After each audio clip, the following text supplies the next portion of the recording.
Agora, dando continuidade, tem a palavra o senador Eumânio Ferro, do Piauí, estado em grande ascensão e de desenvolvimento. Um grande estado, inclusive governado pelo companheiro de Vossa Excelência, o nosso estimado Wellington Dias, do PT, com quem nós saímos coligados na eleição de 2014. Mas, nobre presidente, senhoras e senhores senadores, eu queria me reportar aqui sobre uma grande empresa, da qual também fiz parte, que é a Empresa Brasileira de Pesquisa Agropecuária, a Embrapa, que eu tive a oportunidade, senhor presidente, de participar da solenidade comemorativa ao seu 44º aniversário, transcorrido quinta-feira próxima passada. A pesquisa agrícola pública é um vigoroso e produtivo conjunto formado por um grande número de instituições públicas federais, estaduais e também por departamentos das universidades públicas, quer sejam federais, quer sejam estaduais, departamentos esses dedicados também à pesquisa sobre esse campo científico.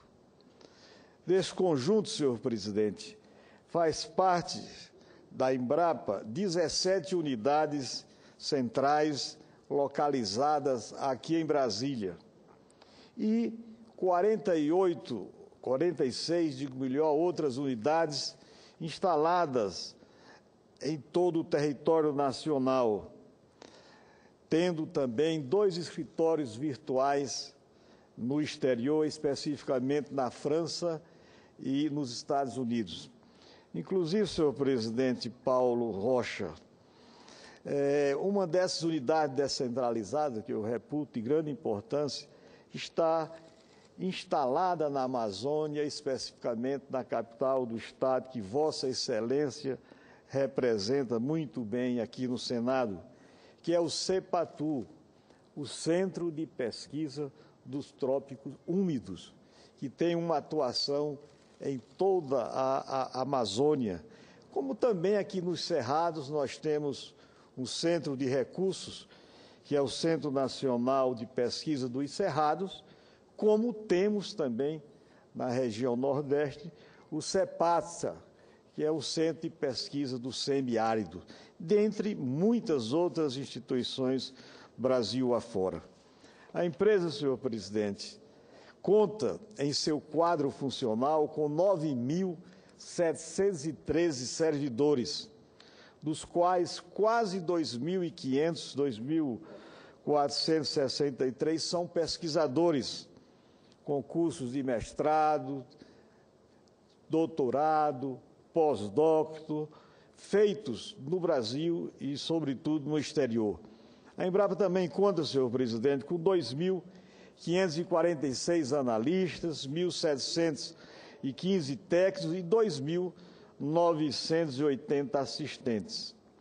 Como se diz na linguagem popular, é uma senhora e grande empresa que deu muito certo em nosso país. A Embrapa, senhoras e senhores senadores, tem como principal objetivo a busca de um modelo sustentável de agricultura e pecuária, essencialmente tropical e genuinamente brasileiro. Nos últimos 20 anos, houve processo de rápido crescimento e de acelerada modernização da economia agropecuária, que proporcionaram um crescimento exponencial da riqueza gerada pelo sistema agroalimentar de uma ponta a outra. Haja vista, meu nobre presidente, a produção de grãos deste ano, ou seja, 2016, 2017, que soma a mais de 215 milhões de toneladas de grãos.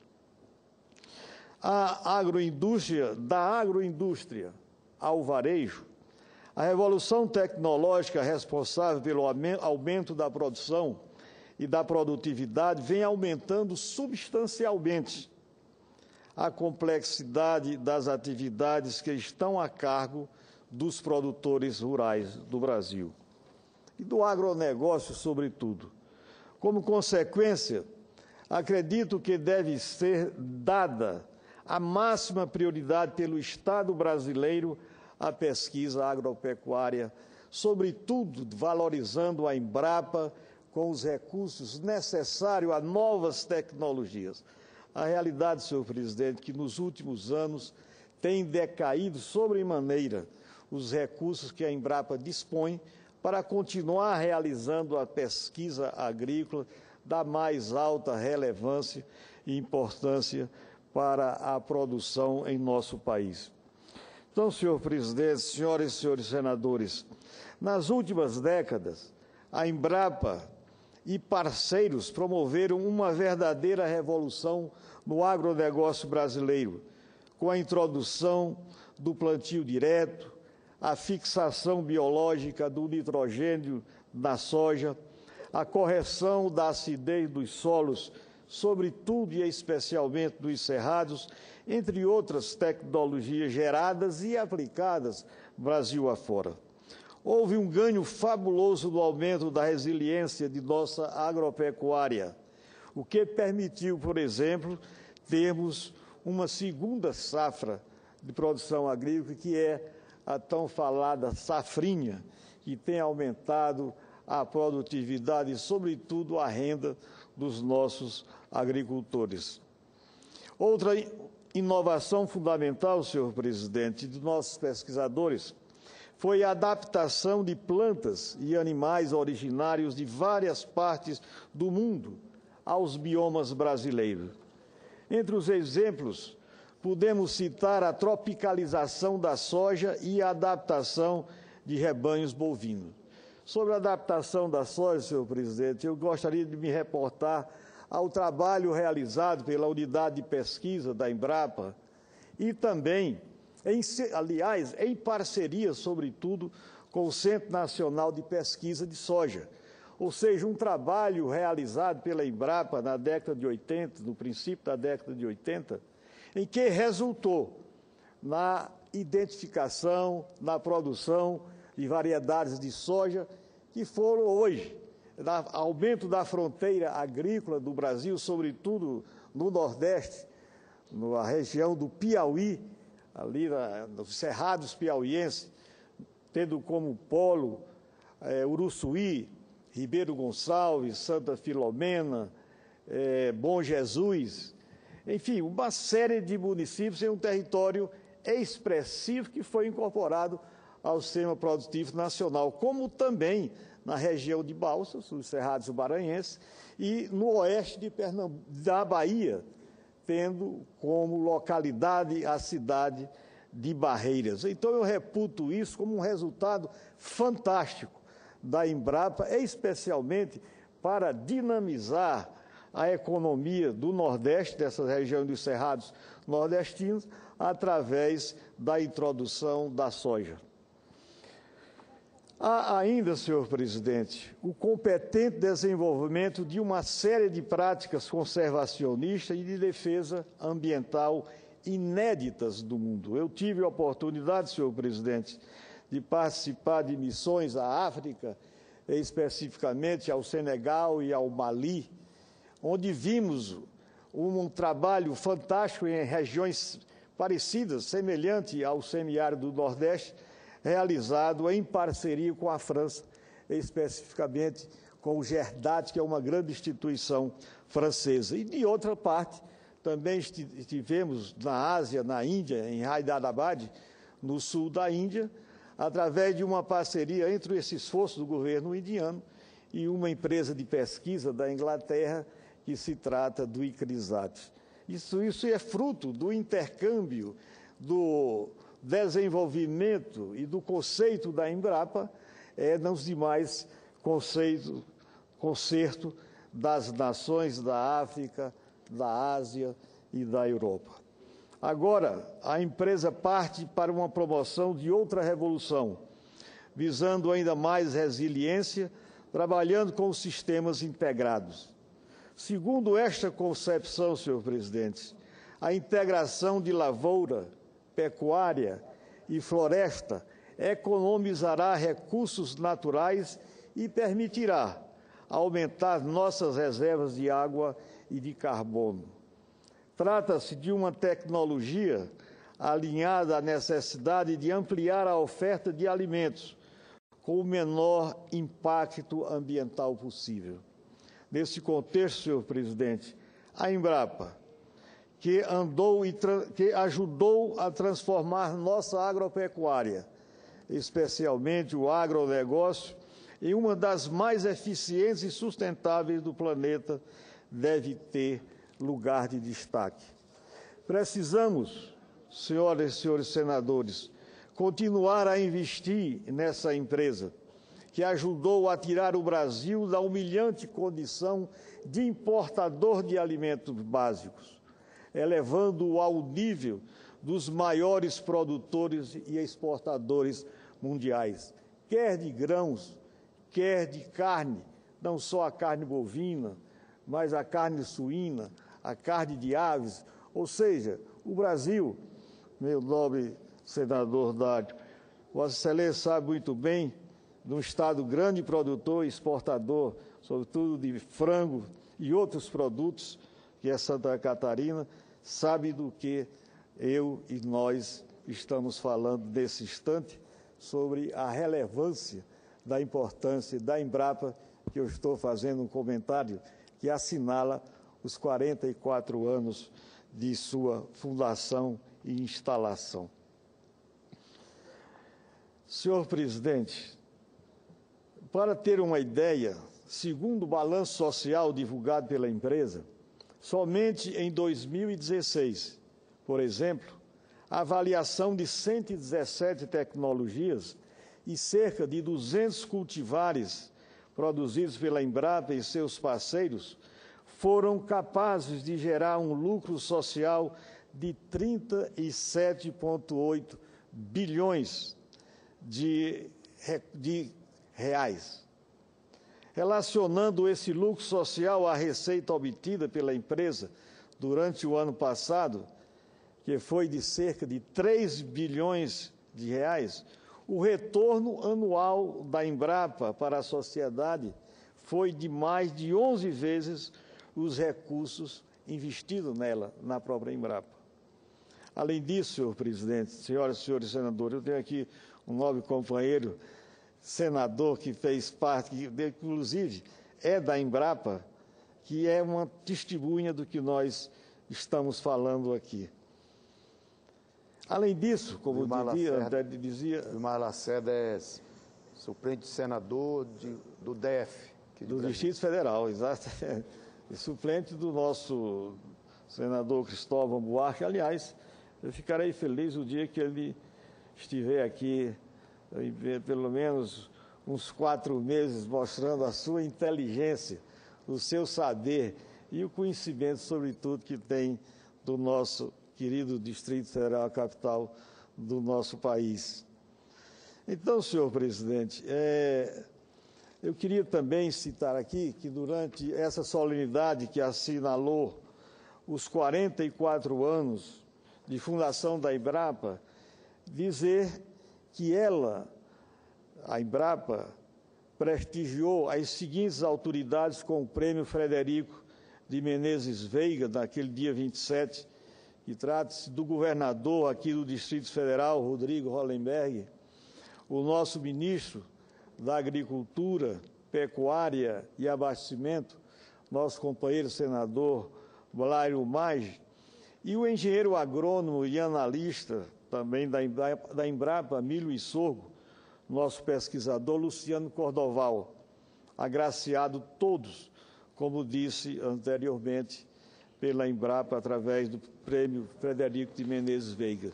Senador Eumânio, senador Eumânio é senador do Piauí. Vou interrompê-lo por 1 minuto, depois eu lhe dou o desconto. para anunciar a presença do pessoal da Fundação Getúlio Vargas, do Conselho de Administração, é isso? Sejam bem-vindos à galeria do nosso Senado. Participem do nosso debate, vocês são bem-vindos.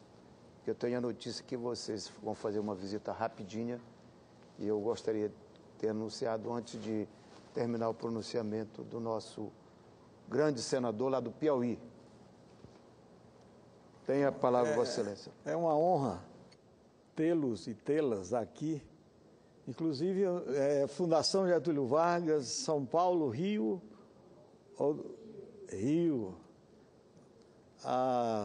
Estou com saudade daquelas praias maravilhosas, ali no Leblon, Ipanema, mas, sobretudo, ali as praias de Copacabana. E também muito preocupado com os morros, as favelas do Rio, que quando eu tive a oportunidade de conhecer o Rio, no princípio da década de 60, nem os pais de vocês talvez tinham nascido ainda, né? Mas nós tínhamos a preocupação, aliás, o governador de então, o Carlos Lacerda, já chamava a atenção para a ocupação dos morros da cidade do Rio de Janeiro, que podiam se transformar o que é a realidade de hoje. Quer dizer, em que o Estado, a situação de tensão chegou a um nível, quer dizer, construções de residências em morros, sem saneamento, enfim, uma série de problemas que vocês estão numa grande instituição, que poucos têm acesso, tanto à Fundação do Rio, São Paulo, que é uma escola do saber, da difusão de conhecimento, e muitos egressos da Fundação Getúlio Vargas estão hoje ocupando cargos de destaque no nosso país. Vocês jovens, homens e mulheres, têm um papel muito importante para ajudar o Brasil a enfrentar esses grandes desafios que estão aí, sobretudo para a juventude. Nós estamos hoje em torno de 20 milhões de pessoas desempregadas, que isso é uma preocupação de todos. E vocês vão sair de lá para onde vamos, não é? Então, eu queria desejar boas-vindas a vocês no dia em que praticamente nós não temos sessão deliberativa, daí porque a presença de senadores é reduzida, estão todos já voltando para os seus estados de origem. Só tem aqui, eu vejo o Lindenberg Farias aqui, senador Lindenberg, que deve fazer uma saudação se vocês permanecerem aí. Né?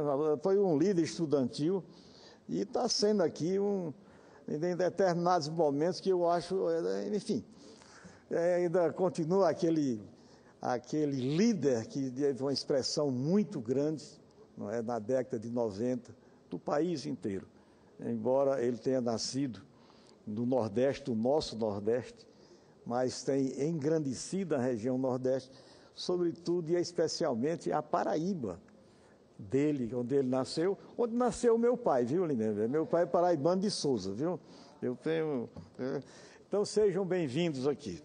Por último, senhor presidente, eu queria apenas registrar que foram homenageados também, além dessas autoridades, o governador do Estado, aliás, do Distrito Federal, do ministro, nosso companheiro, ministro da Agricultura, também foram homenageados o senhor Luiz Antônio Rossetti, que é do Ministério da Agricultura, homenageado também o Florindo Dalberto, que faz parte do IAPAR, foi homenageado naquela oportunidade o Rogério Remo Afonso, da CEPAGRE Unicamp, foi homenageado o Eduardo Assad, que é também companheiro nosso da Embrapa, e por último, foi homenageado Eduardo Sávio Martins, da Fundação Cearense de Meteorologia e Recursos Hídricos, a nossa FUNSEMI, representado naquela oportunidade pela Meire Sakamoto. Então, senhor presidente, eram essas palavras que nós queríamos pronunciar na manhã desta quinta-feira. Meus agradecimentos pela tolerância e, mais uma vez, boas-vindas aos estudantes da Fundação Getúlio Vargas.